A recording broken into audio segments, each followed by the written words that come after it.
అందరికీ ప్రైజ్ అండి. దేవుని వాక్యం చదువుకుంటాం.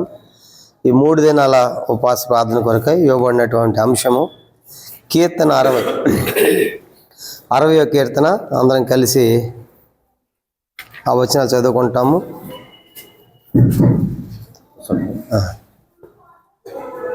కీర్తన 60, కొంచెం సౌండ్ పెట్టండి. కీర్తన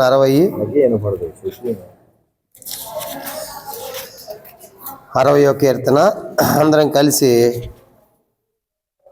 11, 12 వచనాలు అందరం కలిసి మనం చదువుకుంటాం.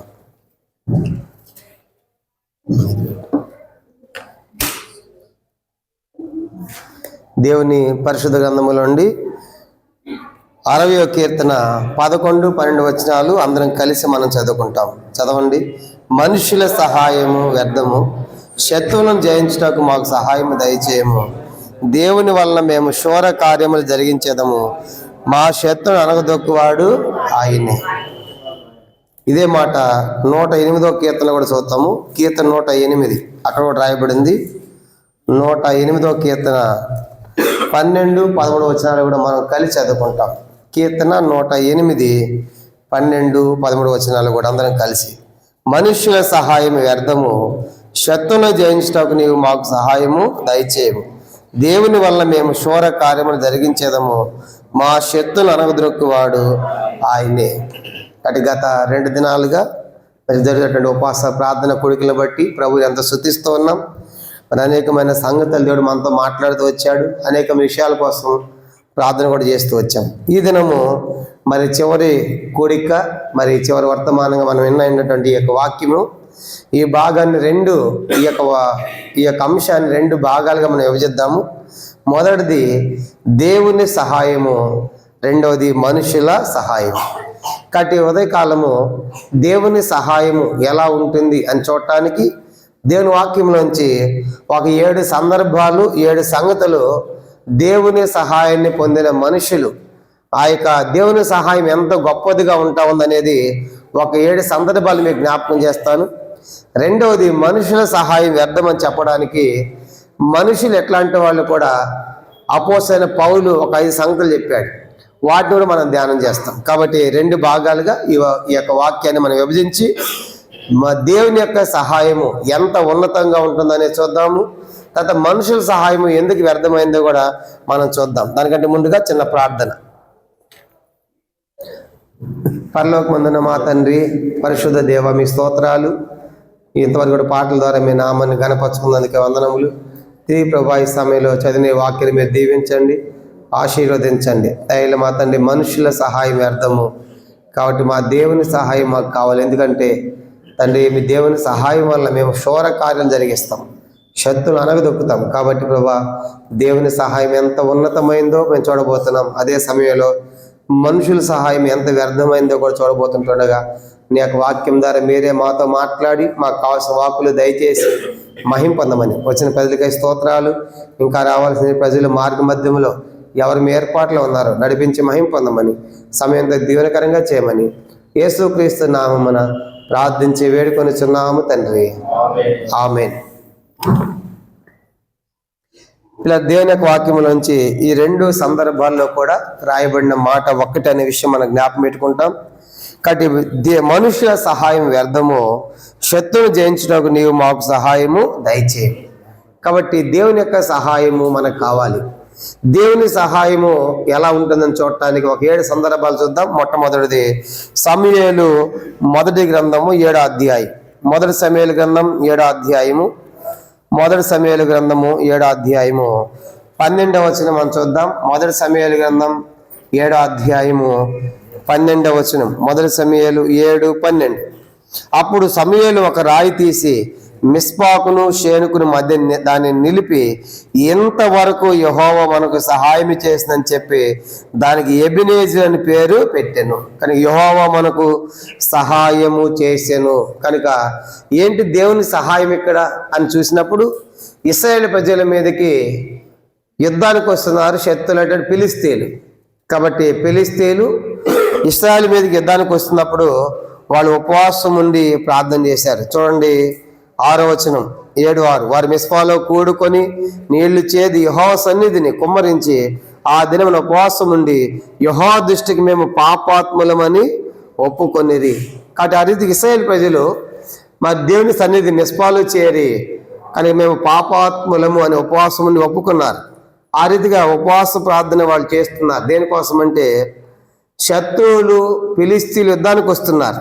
చూడండి కింద వచ్చిన 7వ వచనం కూడా, ఇశ్రాయేలు మిస్పాలో కూడి ఉన్నారని ఫిలిష్తీయులు వినవచ్చినప్పుడు ఫిలిష్తీయుల సర్దారులు ఇశ్రాయేలు వారి మీదకి వచ్చి ఈ సంగతి ఈ ఇశ్రాయేలు విని ఫిలిష్తీయులకు భయపడి మన దేవుడిని యెహోవా ఫిలిష్తీయుల చేతిలోని మనం రక్షించినట్లుగా మా కొరకు ఆయనను ప్రార్థన చేయడం మానవద్దని సమూయేలు వద్ద మనవి చేసిరి. సమూయేలు పాలు విడవన గొర్రెపిల్లను తెచ్చి యెహోవాకు సర్వాంగ బలిగా అర్పించి ఇశ్రాయేలు పక్షం యెహోవాను ప్రార్థింపగా యెహోవా అతని ప్రార్థన అంగీకరించును. ఇప్పుడు 10వ వచనం అందరం కలిసి 10. సమూయేలు దహన బలి అర్పించుండగా ఫిలిష్తీయులు యుద్ధము చేయుటకై ఇశ్రాయేలు మీదకి వచ్చిరి. అయితే యెహోవా దినమున ఫిలిష్తీయుల మీద మెండుగా ఉరుములు ఉరిపించి వారిని తారుమారు చేయగా వారు ఇశ్రాయేలు చేత ఓడిపోయిరి. అది దేవుని సహాయం. చూసారా? కానీ ఇప్పుడు శత్రులైనటువంటి ఫిలిష్తీయులు యుద్ధానికి వస్తున్నారు ఇశ్రాయేలు మీదకి ఫిలిష్తీయులు.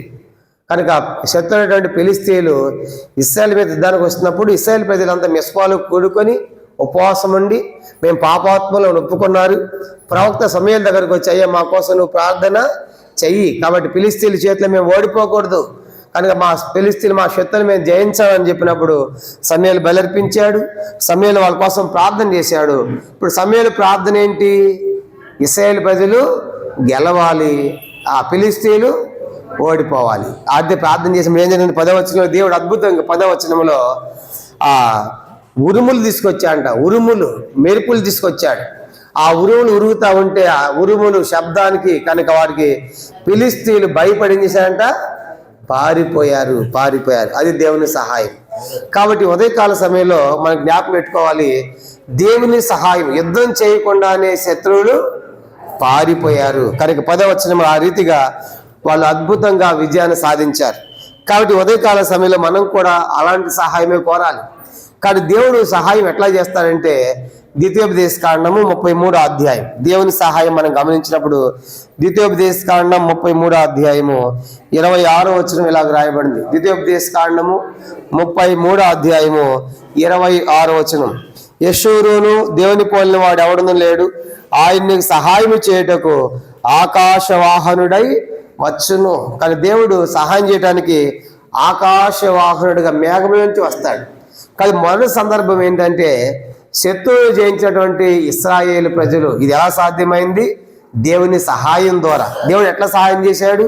వాళ్ళు బలర్పించి సమూయేలు బలర్పించాడు. ఇశ్రాయేలు మేము పాపాత్మను ఒప్పుకున్న కారణం చేత అద్భుతమైన విజయం ఏంటంటే దేవుడు ఉరుములు ఉరిపించాడు. 10వ వచనంలో ఉరుములు ఉరిపించాడు. ఆ యొక్క శబ్దాలు విని వాళ్ళు తారుమారు చేసినప్పుడు ఫిలిష్తీయులు పారిపోయారు.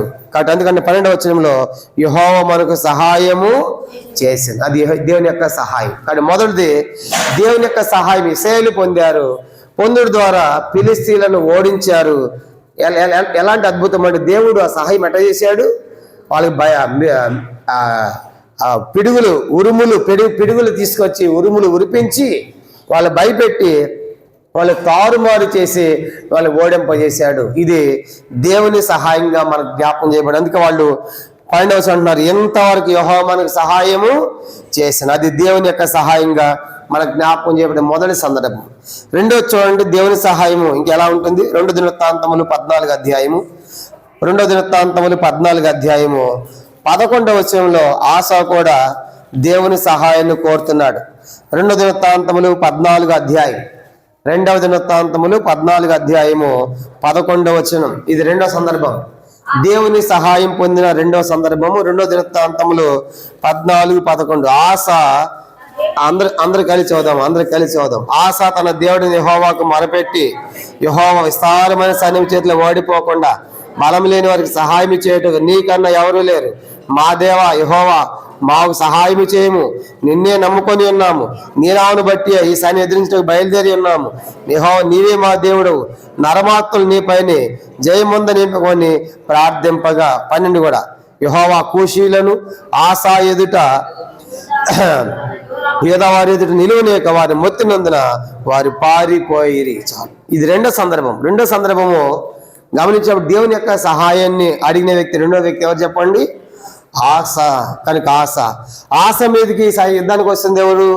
కూషీయుడైన జరాహు. చూడండి 14:9 కూషీయుడైన జరాహు వారి మీద దండెత్తి 1000 సైన్యమును 300 రథములు కూర్చుకుని బయలుదేరి మహారాష్ట్ర వరకు రాగా, ఇప్పుడు కూషీయుడైన జరాహు అనేటువంటి వాడు 1000 సైన్యంతో వస్తున్నాడు ఆస మీదకి. చెప్పండి, ఎంత సైన్యం అంట? 1000 అంటే ఎన్ని లక్షలు? చెప్పండి, దుర్గానే చెప్పి. 1000 అంటే 10 లక్షలు. చెప్పండి, ఎన్ని? 1000 అంటే 10 లక్షల సైన్యం. చెప్పండి, 1000 అంట. 1000 × 1000 కనుక ఎంత? 10 లక్షల సైన్యం. చెప్పండి ఎంత? ఆసకున్న సైన్యం 4 లక్షల చిల్లర. అంటే సుమారుగా 5 లక్షలకు ఉందాం, రౌండ్ ఫిగర్. 5 కూడా లేదు ఆసాకి, అక్కడ రాయబడింది 4,80,000 దాకా ఉంటుంది. 5 లక్షలు కొందాం. ఇప్పుడు ఆసా సైన్యం ఏమో 5 లక్షలు అయితే కూషీయుడైన శత్రు సైన్యం ఎంతని చెప్పండి? 10 లక్షలు. ఇప్పుడు గెలుస్తారా? 10 లక్షలు గెలవాలంటే సాధ్యమవుతుందా? మరి ఎంత కష్టం కదా. కాబట్టి అంటే ఇప్పుడు ఆస భయపడుతున్నాడు, ప్రభా ఆ సైన్యం ఏంటి? కనుక అది విస్తారమైన సైన్యము.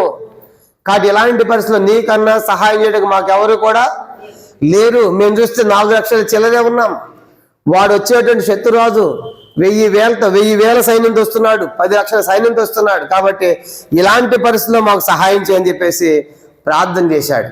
ఎంత గొప్ప సహాయం అంటే చూడండి 12వ వచనం. ఏం జరిగింది? 12వ వచనం అందరం కలిసి, యెహోవా ఆ కూషీయులను ఆసా ఎదుటను యోధా ఎదుటను నిలువనేక వారిని మొత్తినందున వారు పారిపోయిరి. చూసారా? కనుక దేవుడు వారిని మొత్తాడు, వాళ్ళు పారిపోయేట్టుగా చేశాడు. కాబట్టి ఉదయకాలము అలాంటి సహాయం చేస్తాడు మన దేవుడు. దేవుని సహాయం అలా ఉంటుంది. కనుక మనకంటే రెట్టింపు సైన్యం కావచ్చు, శత్రు సైన్యం ఎక్కువ కావచ్చు, అయినప్పటికీ కూడా దేవుని యొక్క సహాయం ఎలాగుందంటే ఏమి యుద్ధం చేయాల్సిన పని లేదు. దేవుడే వారిని మొత్తాడంటే ఇప్పుడు యుద్ధం చేస్తుంది ఎవరు చెప్పండి?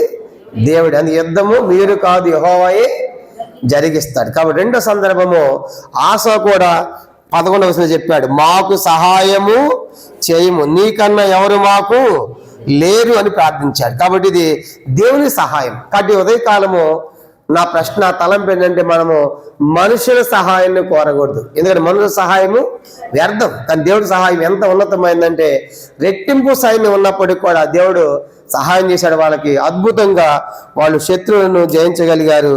ఇది రెండవ ప్రాముఖ్యమైన సందర్భంగా మనం చూస్తాం. మొదటిది ఇశ్రాయేలు ప్రజలు దేవుని సహాయాన్ని పొందారు, ఫిలిష్తీయుల శత్రువులను ఓడించారు. రెండవదిగా ఆస దేవుని సహాయాన్ని పొందాడు, శత్రువు అయినటువంటి కూషుడైన జరాహును 1000 అంటే 10 లక్షల సైన్యాన్ని అద్భుతంగా దేవుని సహాయం చేత వాళ్ళు శత్రువులను అణగదొక్కగలిగారు. దేవుడే సహాయం చేస్తూ వచ్చాడు. ఇది రెండో సందర్భం. మూడో చూడండి, దేవుని యొక్క సహాయాన్ని పొందిన మూడో సందర్భంగా మనం చూద్దాము. 2వ దినవృత్తాంతములు 18వ అధ్యాయం. 2వ దినవృత్తాంతాలు 18వ అధ్యాయము 31వ వచనం. దేవుడు సహాయం చేశాడు. 2వ దినవృత్తాంతములు 18:31. 2వ దినవృత్తాంతములు 18:31. కాగా యెహోషాపాతు కనబడుతోనే రథాధిపతులు అతడు ఇశ్రాయేలు రాజు అనుకుని యుద్ధము చేయుటకు అతను చుట్టుకొనిది గాని యెహోషాపాతు మొరపెట్టినందున యెహోవా అతనికి సహాయము చేసెను. దేవుడు అతని యుద్ధ నుండి వారు తొలగిపోయినట్లు చేసెను. అందరూ చెప్పండి ఈ మాట, యెహోవా అతనికి సహాయము చేసెను, శత్రువులు తొలగిపోయినట్లు చేసెను. కాబట్టి ఇది మూడో వ్యక్తి ఎవరు చెప్పండి? ఈ వ్యక్తి ఎవరు? యెహోషాపాతు. కనుక ఆహాబుతో కలిసి యుద్ధానికి పోతున్నాడు, శత్రురాజుతో కలిసి 1000 మంది పోతా ఉంటే వాళ్ళు అనుకున్నారు, చెప్పాడు మీరు అదములతో యుద్ధం చేయవద్దు, ఇశ్రాయేలు రాజు యుద్ధం చేయండి అని చెప్పాడు ఎదుర్కొన్న శత్రువు. అప్పుడు ఈ యొక్క ఆహాబే మారువేషంలో ఉన్నాడు, యెహోషాపాతు మాత్రం రాజుగానే పోయాడు. వాళ్ళు ఆహాబు ఇతరే అనుకుని చెప్పేసి శత్రువులు యెహోషాపాతు వెంట పడతా ఉన్నారు. అప్పుడు ఇతను ప్రార్థన చేశాడు యెహోషాపాతు. ఎవరికి? యెహోవాకు మొరపెట్టాడు, దేవా సహాయపడి ప్రార్థన చేసినప్పుడు అద్భుతంగా యెహోషాపాతుకు ఎవరు సహాయం కలిగింది చెప్పండి? దేవుని సహాయం. అప్పుడు వాళ్ళు అనుకున్నది ఇతరుగా ఇశ్రాయేలు రాజని చెప్పేసి యెహోషాపాతును విడిచిపెట్టారు. అలాగూ యెహోషాపాతు దేవుని సహాయం ఎక్కడ కలిగింది? 2వ సందర్భం 20వ అధ్యాయం పక్క పేజీ ఉంది. 2వ దినవృత్తాంతములు రెండో దినవృత్తాంతములు 20వ అధ్యాయం అందరం కలిసి 4వ వచనం. రెండో దినవృత్తాంతములు 20వ అధ్యాయం 4వ వచనంలో కూడా యెహోషాపాతు దేవుని సహాయాన్ని కోరుతున్నాడు. రెండో దినవృత్తాంతములు 20వ అధ్యాయం 4వ వచనం. యోధావారు యెహోవా వలన సహాయమును వేడుకొనుటకై కోడుకొనిరి. యెహోవా యొద్ద విచారించుటకు యోధా పట్టణం అన్నింటిలోని జనులు వచ్చిరి. అందరూ చెప్పండి ఈ మాట. యోధావారు యెహోవా వలని సహాయమును వేడుకొనుటకై కోడుకొనిరి. ఇది కూడా యెహోషాపాతే. ఇది కూడా 3లో రాసుకోండి. 3వ సందర్భమే యెహోషాపాతు కూడా ఇక్కడ ఇది రెండవదిగా అతను సహాయపడుతున్నాడు దేవుడు. ఈ సందర్భం ఏంటంటే యెహోషాపాతు యోధాకు రాజుగా ఉన్నప్పుడు 4 రకాల సైన్యాలు యుద్ధానికి వచ్చారు. మొదటి వచనం మోయాబీయులు, అమ్మోనీయులు, మోయోనీయులు. 23వ వచనంలో షేయిరు మన్యవాసులు. మొత్తం ఎన్ని రకాల సైన్యాలు చెప్పండి? ఎన్ని రకాల సైన్యాలు? మొత్తము 4 రకాల సైన్యాలు. కనుక మోయాబీలు, అమ్మోనీయులు, మోయోనీయులు. 23వ వచనంలో షేయిరు మన్యవాసులు. 4 రకాల సైన్యాలు. అంటే ఇప్పుడు 4 దిక్కులు చుట్టుకున్నారు. ఎవరికి? యెహోషాపాతుకి. ఇప్పుడు 4 దిక్కులు చుట్టినప్పుడు ఎటు పారిపోవాలి?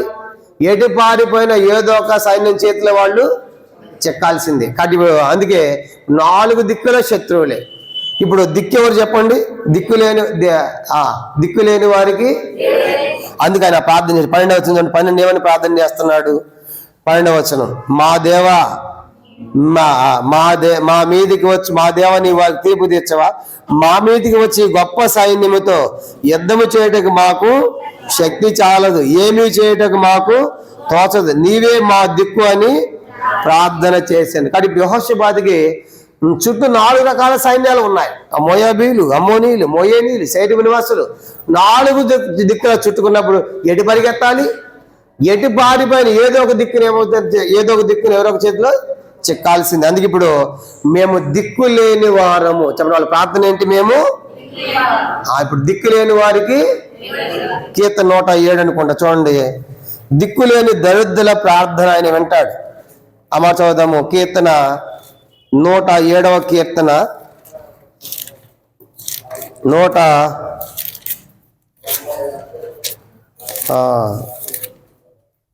మనం గమనించామంటే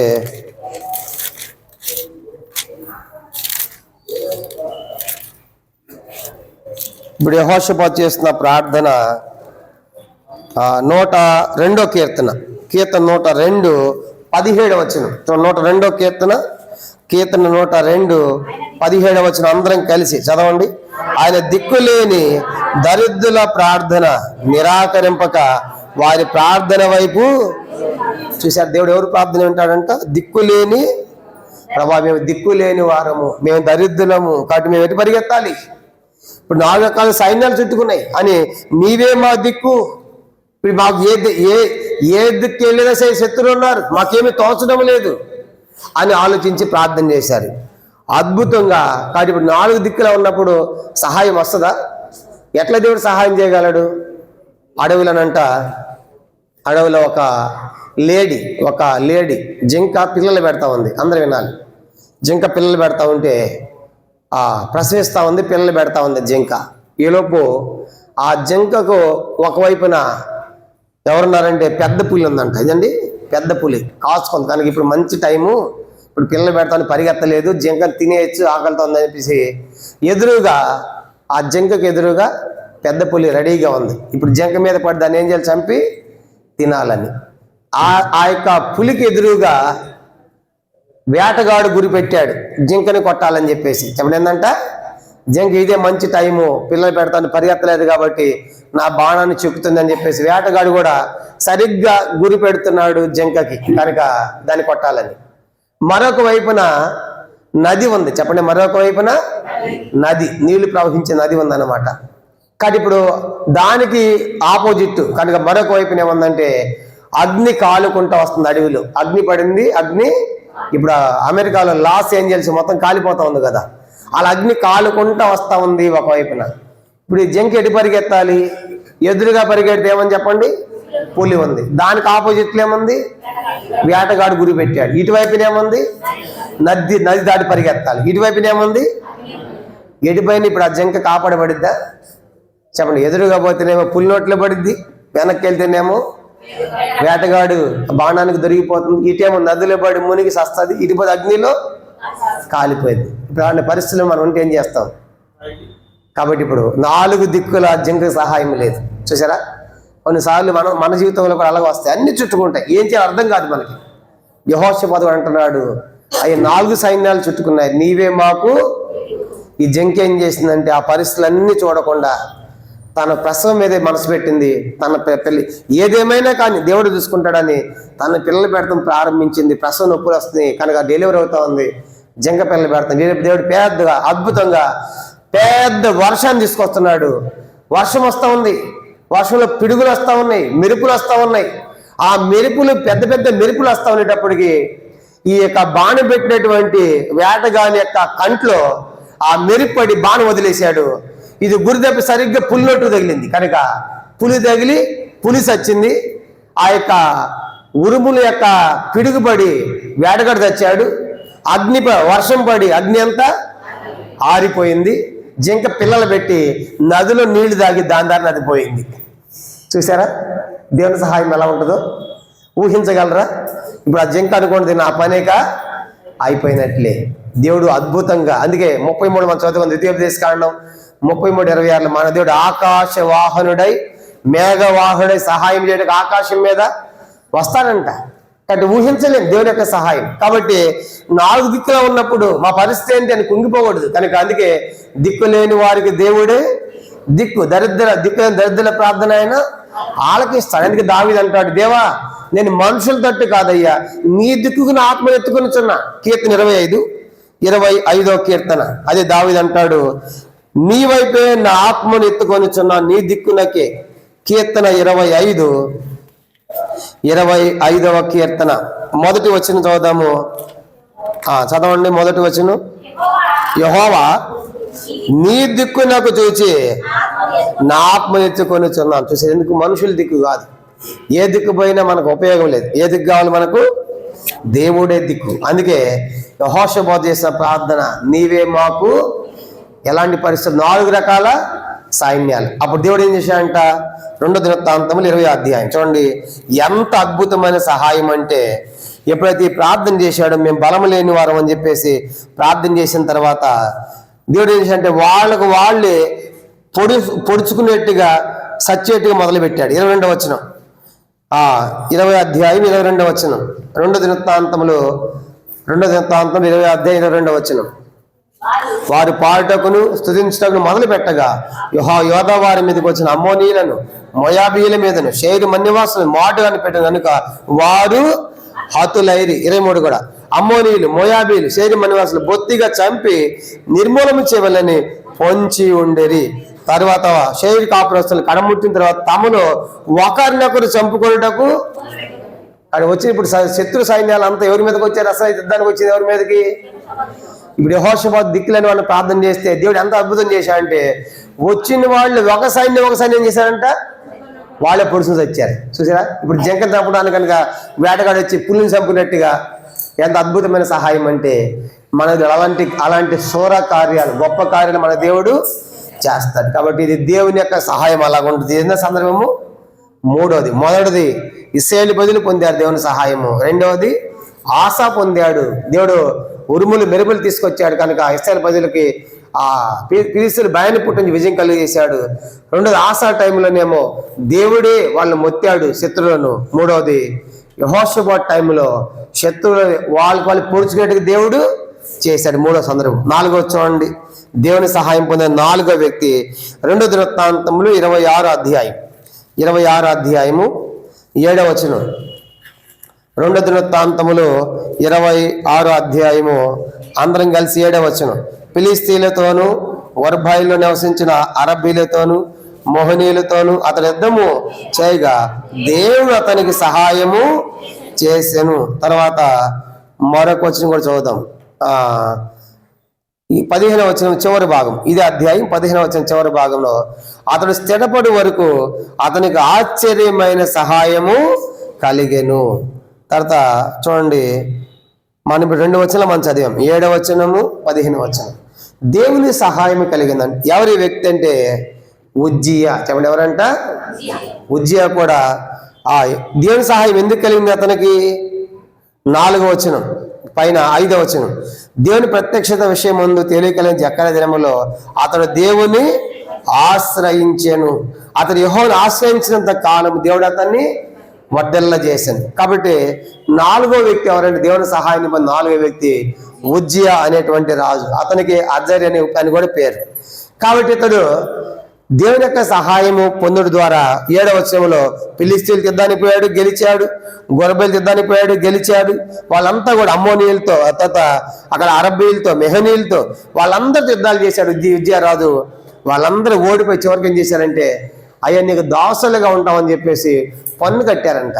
కారణం ఏంటంటే ఎవరితోని సహాయం చేశారు? 7వ వచనంలో దేవుడు అతనికి సహాయము చేశాను. కాబట్టి దేవుని సహాయము ఎంత అద్భుతం అంటే, శత్రువులే వచ్చి ఏం చేశారంట? పన్నిస్తున్నారు. అయ్యా నువ్వు ఈ డబ్బు తీసుకో, ఈ కాను తీసుకో, ఈ బంగారం తీసుకో, మేము నీ దాసులుగా ఉంటామని చెప్పేసి శత్రువులే వచ్చి పన్నులు కట్టి వెళ్ళిపోతున్నారు. మేము సువార్త చేశాం. తురకపల్లి అనేటువంటి ఒక ప్రాంతంలో సువార్తకి వెళ్ళాం.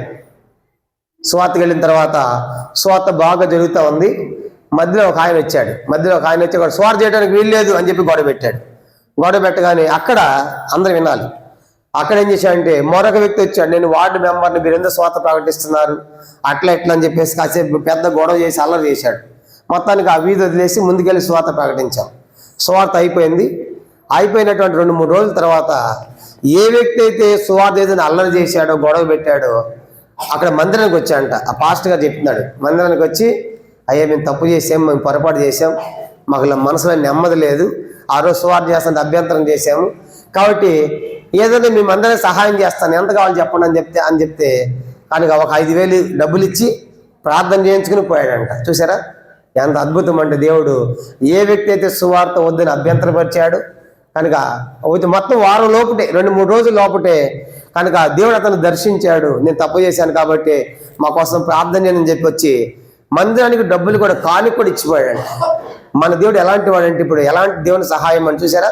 ఇక్కడ కూడా ఉజ్జియాకి వాళ్ళు ఓడిపోవటమే కాదు, శత్రులు ఓడిపోవటమే కాదు, ఓడిపోయిన శత్రులు ఏం కడుతున్నారు? ఉజ్జియాకి వచ్చి పన్నులు కడుతున్నారు. పన్నులు కడితే అతను బాగా డెవలప్ అయ్యాడు, అభివృద్ధి చెందాడు. చూడండి ఆ మాట ఎంత అభివృద్ధి చెందాడంటే 8వ వచనం 8, అమ్మోనీయులు ఉజ్జియాకు పన్నిచ్చేవారు, అతను అధికముగా బలాభివృద్ధి నొందిన కనుక అతనికి ఐగుప్తు మార్గంలో అన్నిటిని దేశంలో వ్యాపించింది. మన దేవుడి సహాయం ఎలా ఉందంటే అభివృద్ధి కలిగిస్తాడు. కానీ ఏమి లేనుకోవచ్చు కొన్నిసార్లు. కనుక ఇక్కడ మందిరం కూడా లేదు నర్సాపూర్లో, కాబట్టి దేవుడు అద్భుతాలు చేస్తాడు. కనుక దేవుని యొక్క అద్భుతాన్ని మనం ఊహించలేం. అన్ని దిక్కులో ముగిపోయినప్పుడు దేవుడు జోక్యం చేసుకుంటాడు. కాబట్టి దానికోసం మనం ప్రార్థన. అందుకే ప్రభా మాకు మనుషుల సహాయము కాదు, నీ సహాయం మాకు కావాలి. కాబట్టి ఇప్పుడు అలాగే ఇశ్రాయేలు సహాయపడ్డావు, అలాగే ఆసా సహాయపడ్డావు, యెహోషువ సహాయం చేశావు, ఉజ్జియా సహాయం చేశావు, మాకు కూడా సహాయపడు. ఇది 4వ సందర్భం. 5వ చూడండి, 5వది 2 దినవృత్తాంతాలు 32వ అధ్యాయం. 5వదిగా దేవుని సహాయాన్ని పొందిన మరొక వ్యక్తి మనం చూద్దాం. 2 దినవృత్తాంతాలు 32వ అధ్యాయం. 2 దినవృత్తాంతములు 32వ అధ్యాయము 7వ వచనం అందరం కలిసి చదువుదాం. 7-8 వచనాలు మనం చదువుకుంటాం. 2 దినవృత్తాంతములు 32వ అధ్యాయము 7-8 వచనాలు అందరం కలిసి. మీరు దిగులు పడకుడి, ధైర్యం విడవకుడి, అశ్షూరు రాజుకైనను అతనితో కొన్న సైన్యం అంతటికైనను మీరు భయపడవద్దు, విస్మయం పొందవద్దు. అతను కలిగి ఉన్న సహాయం కంటే ఎక్కువ సహాయం మనకు కలదు. మాంస సంబంధమైన బాహు అతనికి అండ, మనకు సహాయం చేయుటకును మన యుద్ధములను జరిగించుటకును మన దేవుని యెహోవా మనకు తోడుగా ఉన్నాడని చెప్పగా జనులు హిజ్కియా చెప్పిన మాటలు యందు నమ్మిక ఉంచిరి. యోధా రాజుగా హిజ్కియా ఉన్నప్పుడు యుద్ధానికి వచ్చాడు అశ్షూరు రాజు వచ్చి ఎన్నో ప్రగల్భాలు కలుపుతున్నాడు, గర్వంతో మాట్లాడుతున్నాడు. ఇలాంటి పరిస్థితులు భయపడుతున్నాడు యోధా ప్రజలు. అప్పుడు హిజ్కియా అంటాడు, యోధా వారులారా మీరు ఎందుకు భయపడుతున్నారు? వానికి మాంస సంబంధమైన బాహు అతనికి అండ, మనకి మాంసం కాదు కనుక చేయ సంబంధమైన సహాయం కాదు. మన యుద్ధాలు చేసేది ఎవరు చెప్పండి? దేవుడే. మన సహాయము దేవుడే. అతనికంటే మనకి ఎక్కువ సహాయం ఉంది. అతనికి మనుషుల సహాయం ఉంది, మనకేమో దేవుని సహాయం ఉంది. మీరు భయపడవద్దు అని చెప్తా ఉంటాడు. అప్పుడు అశ్షూరు రాజు భయపిస్తాడు. యూదావర్లారా, ఇసుక చెప్పే మాటలు మీరు వినొద్దు, మిమ్మల్ని మోసపుస్తున్నాడు, మీరు ఓడిపోతారు, మేమంత సైన్యం వచ్చాం చూడండి. అప్పటికి అశ్షూరు సైన్యాలు మొత్తం కూడా చుట్టుముట్టాయి యోధా దేశం చుట్టూ కూడా. ఇలాంటి పరిస్థితుల్లో హిజ్కియా చెప్తా ఉంటే భయపడుతున్నారు, దేవుని మాటలు భయపడుతున్నారు. అప్పుడు హిజ్కియా ఏం చేస్తాడంటే ప్రార్థన చేస్తాడు. ప్రవక్త యెషయా కూడా ఉంటాడు ఆ టైంలో. యెషయా హిజ్కియా ఇద్దరు కూడా అశ్షూరు రాజు కోసం ప్రార్థన చేస్తున్నారు. 32వ అధ్యాయము చూడండి. 32వ అధ్యాయం ఏం జరిగింది? 32వ అధ్యాయము 20వ వచనం. 32వ అధ్యాయము 20-21 వచనాలు మనం కలిసి చదువుదాం. 32వ అధ్యాయం 20వ వచనం నుండి. రాజైన హిజ్కియాయు ఆమోజు కుమారుని యెషయా అనే ప్రవక్త ఇందుని గురించి ప్రార్థించి ఆకాశము తట్టు చూచి మొరపెట్టగా యెహోవా ఒక దూతని పంపాను. అతడు అశ్షూరు దండుపేటలోని పరాక్రమశాలందరినీ, సేనాది నాయకులను, అధికారులను నాశనం చేయగా అశ్షూరు రాజు సిగ్గునందిన వాడై దేశమునకు తిరిగిపోయాను. అంతటా అతడు దేవుని గుడిలో వచ్చిన అతని కడుపున పుట్టిన వాడు అతని అక్కడ కత్తి చేత చంపిరి. ఇప్పుడు అశ్షూరు రాజు ప్రగల్భాలు పలికాడు, నాకు ఎక్కువ సైన్యం ఉందని, ఎక్కువ యుద్ధం చేస్తాం, ఎక్కువ మంది ఉన్నామని. కానీ హిజ్కియా చెప్పాడు, అతని కంటే మనకి ఎక్కువ సహాయము కలదు, మన యుద్ధాలు చేసే దేవుడు అని చెప్పినప్పుడు హిజ్కియా రాజు ప్లస్ ప్రవక్త యెషయా ఇద్దరు కలిసి ప్రార్థన చేశాడు. ప్రార్థన చేస్తే దేవుడు పరలోకం నుండి ఎంతమంది పంపించాడంట? ఒక్క దూతను పంపించాడు. ఇక్కడ రాయబడలేదు, యెషయా 38 రాయబడింది. చూడండి, ఆ మాట చదువుదాం. ఆ ఒక్క దూత ఎంతమంది చంపిందంటే ఇదే సందర్భం యెషయా గ్రంథం 37వ అధ్యాయం. ఆ ఒక్క దూతను పంపిస్తే జరిగిన సంగతి ఏంటంటే యెషయా గ్రంథము 37వ అధ్యాయం 37వ అధ్యాయం మనం గమనించామంటే ఆ రీతిగా ఒక్క దూతను దేవుడు పరలోకం నుండి పంపించాడు. ఆ ఒక్క దూత పోయి చేసిన కార్యము ఎంత గొప్ప శోర కార్యం అంటే మనం చదువుదాం, ఆ మాట చదువుదాం అందరం కలిసి. 180,000 మందిని ఒక్క దూత చంపిందంట.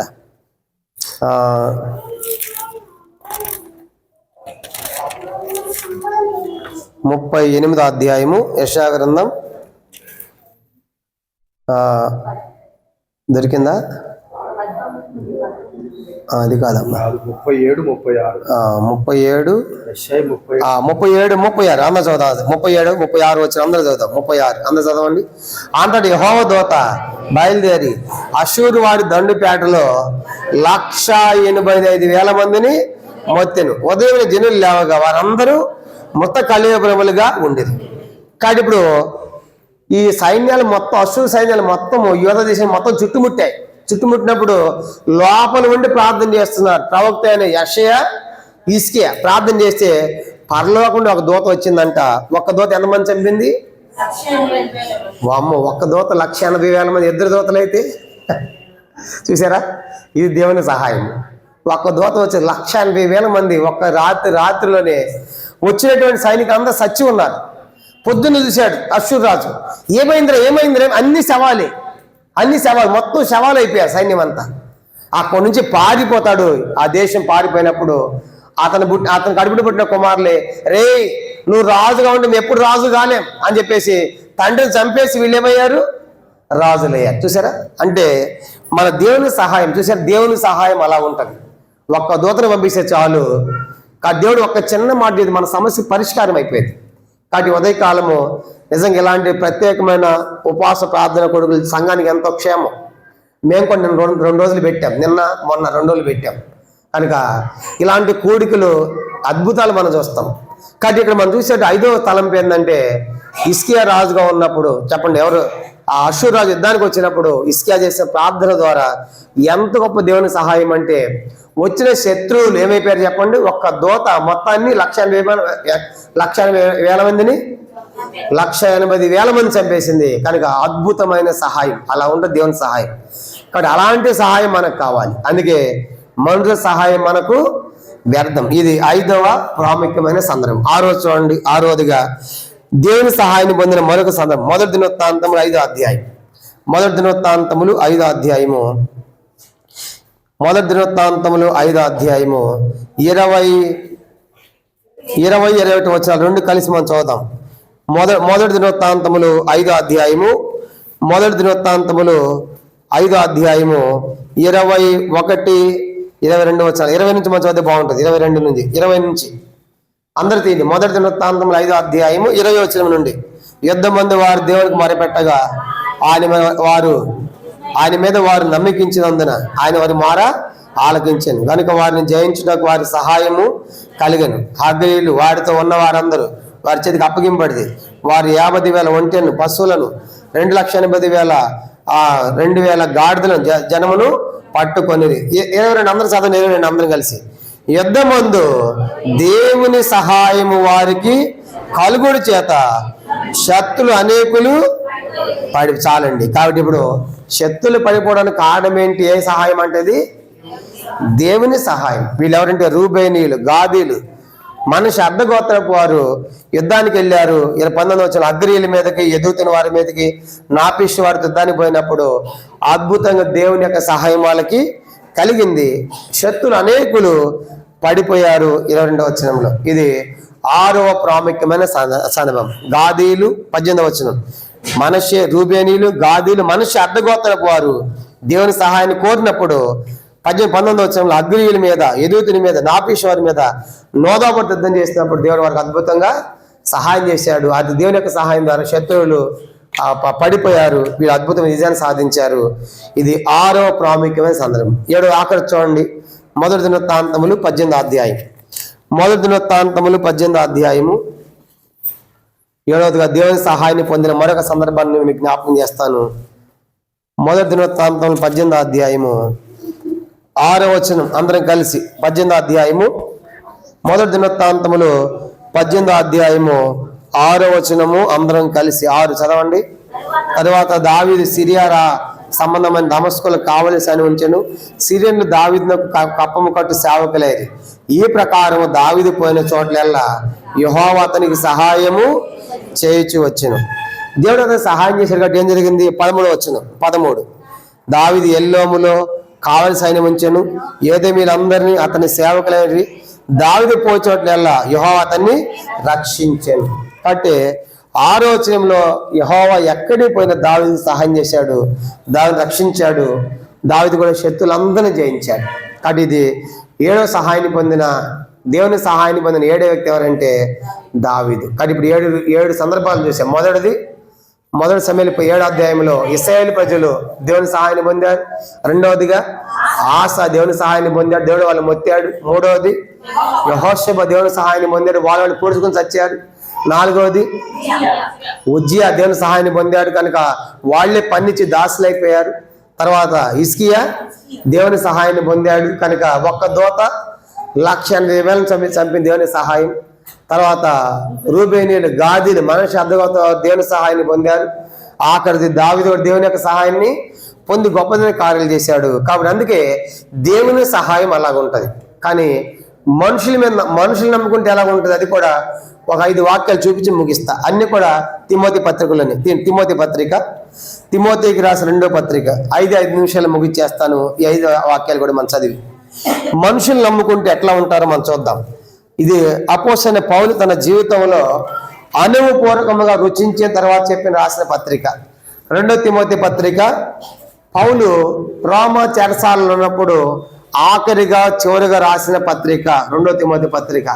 ఈ పత్రిక రాసినప్పుడు దాదాపు దీంట్లో 25 మంది పేర్లు ప్రస్తావించాడు పౌలు. 25 మంది పేర్లు. దాంట్లో వాళ్ళంటే మనుషులు ఎట్లాంటి వాళ్ళు చెప్పాడు. మొదటి సందర్భం, మొదటిది ఎట్లాంటి వాళ్ళు అంటే మనుషులు. 2వ తిమోతి పత్రిక 1వ అధ్యాయము 15వ వచనం చదవండి. 15 2వ తిమోతి పత్రిక, తిమోతి 2వ పత్రిక 1:15 ఆసియాలోని వారందరూ నన్ను విడిచిపోయిన సంగతి నీ వెరుగదు, వారిలో పొగిల్లేను, హెర్మే అని వారు ఉన్నారు.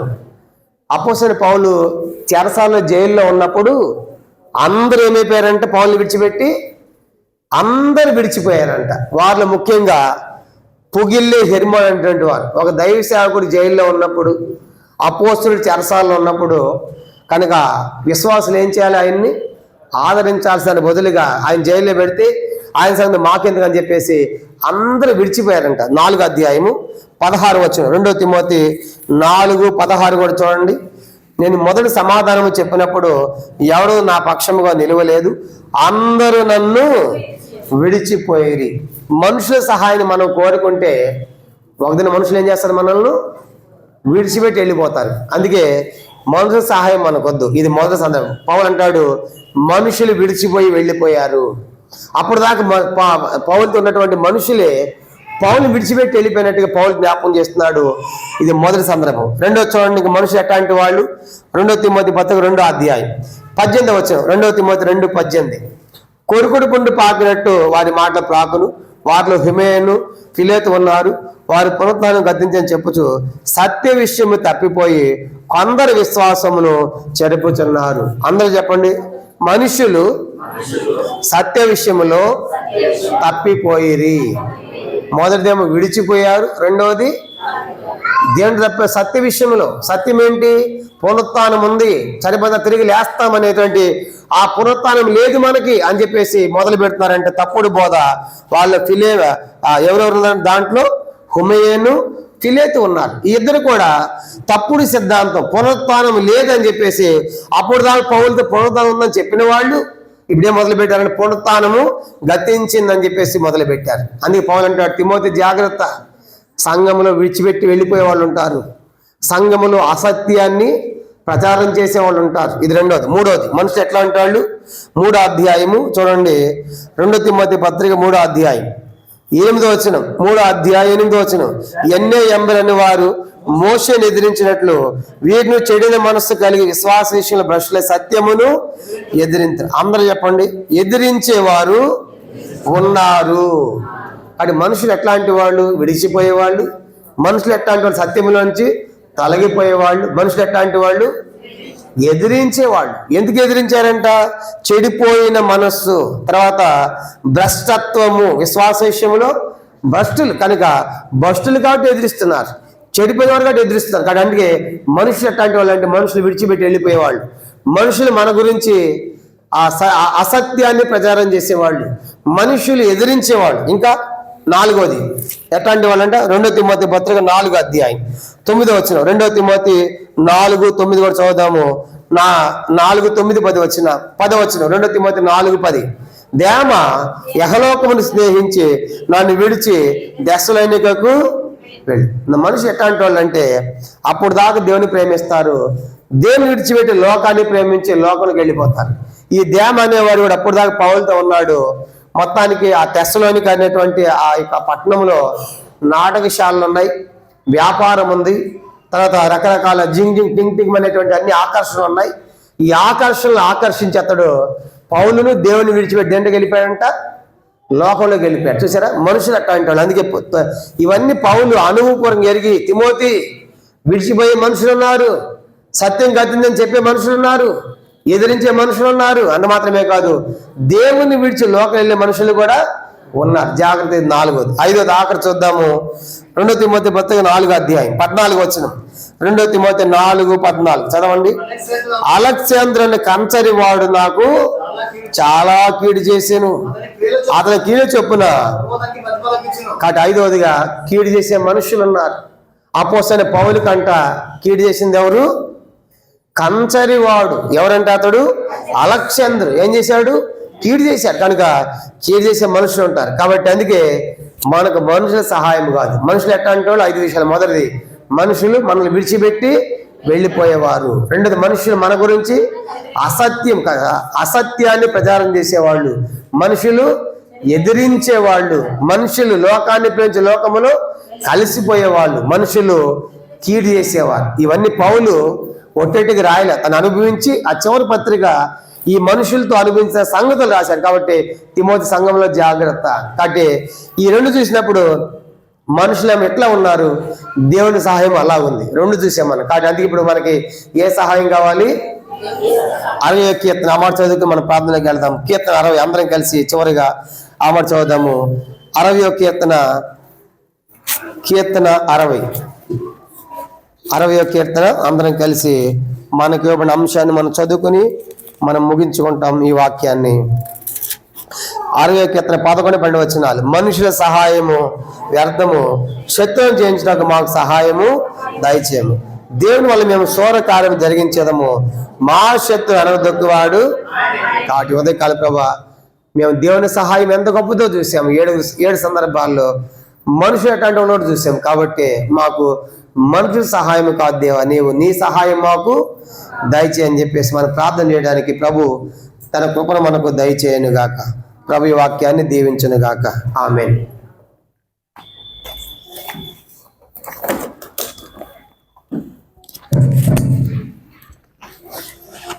గమనించండి,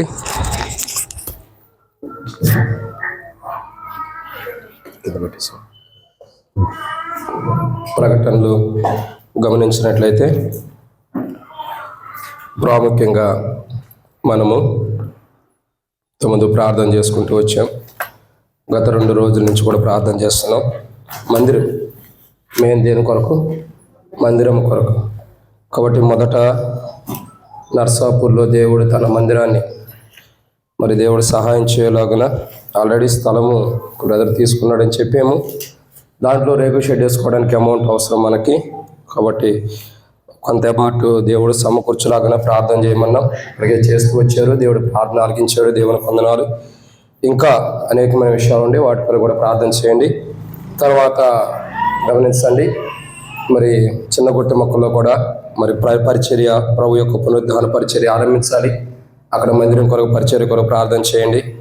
తర్వాత చిన్న చింతకుంట, రెడ్డిపల్లి ఆయా ప్రాంతాల్లో కూడా పరిచర్యలు ఆరంభించడం కొరకు కూడా ప్రార్థన చేయండి. ప్రభు యొక్క పునరుద్ధాన దినం పరిచర్య కొరకు ఆయా ప్రాంతాల్లో మందిర స్థలాల కొరకు, తర్వాత ఆత్మవరం మందిరం కొరకు అవసరతలు దేవుడు తీర్చలాగానే 26వ తారీఖు కంబైన్డ్ యూత్ మీటింగ్ ఉంది సాయంకాలం. దాని కొరకు కూడా ప్రార్థన చేయండి. తర్వాత నవాపేట దేవుని మందిరం యొక్క మరి స్థలం వాటన్నిటి కొరకు ప్రార్థన చేయండి. ఇంకా మీ అందరూ ఎన్నో ప్రేయర్ రిక్వెస్ట్లు ఇస్తూ వచ్చారు. మీ అందరూ కూడా సమృద్ధిగా మా దగ్గర ఉండి జాగ్రత్తగా వీటన్నిటి కొరకు లాస్ట్లో కూడా ప్రార్థన చేస్తాం. కాబట్టి గమనించండి, మీకు నేను ఇచ్చిన ప్రేయర్ రిక్వెస్ట్లు ఇంటికి తీసుకెళ్ళిన వాళ్ళు ఎంతమంది? తిరిగి ఇచ్చిన వాళ్ళు ఎంతమంది? తిరిగి ఇచ్చారా, తీసుకెళ్ళారా? కాబట్టి మీరు ఇచ్చిన ప్రేయర్ రిక్వెస్ట్లు మరలా మీకు ఇవ్వబడతాయి. అంటే నిన్న ఇచ్చినవి కాదు అట్లా అని చెప్పి మీకు నిన్న ప్రార్థన చేసింది ఏదైనా వస్తే పక్కనోడికి ఇచ్చి మార్చుకోనండి. ఈ యొక్క ప్రేయర్ రిక్వెస్ట్లు తీసుకుని మరి అందరూ కొరకు ప్రార్థన చేయండి. ఎవరెవరు అయితే ఉన్నారో వారందరూ కొరకు ప్రాముఖ్యంగా మందిరం కొరకు చేయండి మొదట. తర్వాత చిన్నగుట్టి మొక్కల, చిన్న చింతకుంట, రెడ్డిపల్లి ఈ ప్రాంతాల్లో దేవుని పరిచర్య కొరకు ఆరంభించడం కొరకు దేవుని చిత్తాన్ని కొరకు కూడా ప్రార్థన చేయండి. తర్వాత మనకు మందిరము దేవుడు వాగ్దానం ఇచ్చాడు. ఎల్షదాయి దావీదును చూపిన శాశ్వత కృపను మీకు చూపుతానన్నాడు. తర్వాత మనకి మరి ఉపవాస ప్రార్థనకు దేవుడిచ్చిన ఆలోచన, దేవుడిచ్చిన థీమ్ ఏంటి? మనుషుల సహాయము వ్యర్థము, మాకు సహాయం చేయము. అంటే దేవుని వల్ల మేము సురకార్యములు జరిగించదు. అంటే దేవుడు సహాయం చేస్తే విజయవంతమైన కార్యాలు మనం జరిగిస్తామని చూస్తూ వచ్చాను. తిమోతిని ఒక మాట చెప్పాడు నాకు. బయట ఉండి అంటున్నా, నేను మనసంతా కూడా ఇక్కడే పెట్టి బయట ఉండగా అన్ని దారులు మూసుకుపోయి అంట. కానీ ఒక అవకాశం ఉంది. ఏంటది? విన్నారా లేదా? అది అన్ని దారులు మూసుకుపోయి ఏ దారి లేదు. కానీ అప్పుడే దేవుడు ద్వారం తెరుస్తున్నాడు. అప్పుడే దేవుడు కార్యం చేస్తున్నాడు. నాకు ఆ మాట చాలా సంతోషం అనిపించింది. అన్ని దారులు మూసుకుపోతాయంట. మూసుకుపోవాలి కూడా. మరి మూసుకుపోతేనే కదా దేవుని కార్యం జరిగేది. అన్ని దారులు మూసుకుపోతే మన దారులు తెరిచి మనం చేస్తూ ఉంటే మనం చేసామంటాం. సో మన దారులు మూసుకుపోవాలా, దేవుని ద్వారం తెరవబడాలి. నిజంగా అది ఎంత గొప్ప ఆలోచన. కాబట్టి వీటన్నిటి కొరకు ఈరోజు మన ప్రార్థన విన్న వాక్యపు వెలుగులో తర్వాత దేవా నీవే ద్వారం తెరువు, ఇంకేవేవైతే ఉండే వాటన్నిటి కొరకు మరి ఆ దినాల్లో కూడా హిజ్కియా కానీ ఎంతోమంది అపోస్తలులైన పౌలు యొక్క జీవితాల్లో ప్రజలు ఎలా ఉండవారు, ఎలాంటి వారు, దేవుని సాయం ఎలా, బాబా ఎన్ని అద్భుతాలు కదా ఈరోజు. కాబట్టి వాటన్నిటిని బట్టి కూడా ప్రార్థన చేద్దాం. విన్నపు వాక్యపు వెలుగులో ఒకరినొకరు మనం పురుకొలుపుకుంటూ ఆసక్తితో చివరి రోజు కాబట్టి స్పెషల్ డే ఇవ్వాలి. మేమిద్దరం ఎప్పుడు ఉండే సేవకులమే, అందుకే స్పెషల్ సేవకుడు వచ్చాడు. స్పెషల్ వర్తమానం తర్వాత స్పెషల్ కూడా ఉంది, ప్రేమైంది కూడా అంతా స్పెషలే. చివరి రోజు కదా. చిన్నపిల్లలు మొదట మీరు చేయండి. మీరు మందిరం కావాలని మీరు ప్రార్థన చేయండి. చిన్నపిల్లల ప్రార్థన దేవుడు ఆలకిస్తాడు. మీరు చేసిన తర్వాత పెద్దోడు చేయండి. సరేనా? మొదట బ్రదర్ స్టార్ట్ చేయండి.